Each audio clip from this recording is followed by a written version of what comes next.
Hello guys, nandito kami sa ano guys, sa bukid. Kalimutan ko nga dati dito kami. Yan sila guys, so may sawa daw dito guys. Tayo no, dyan no. Mali, dapat dun tayo. Nah, malubog yan dyan oh. Mas malubog na dito.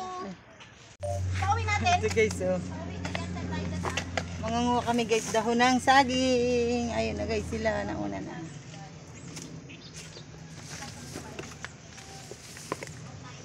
Pag hindi kami pinagalitan ng may-ari.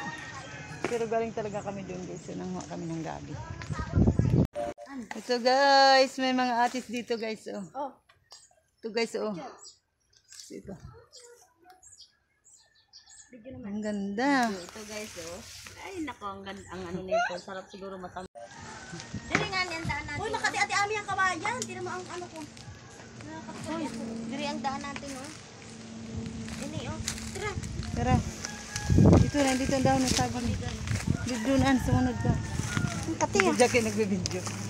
Ay, binat mo, wala pala ito. Ayun ako dito guys kasi naano ako sa aso na takot. Dalawang aso, nakaabang nandoon sila guys. Yun, napakalayo nila sa akin. Sobrado ang layo nila sa akin kasi yung dalawang aso doon nagtatahol na. Nahingal ako, natakot ako guys.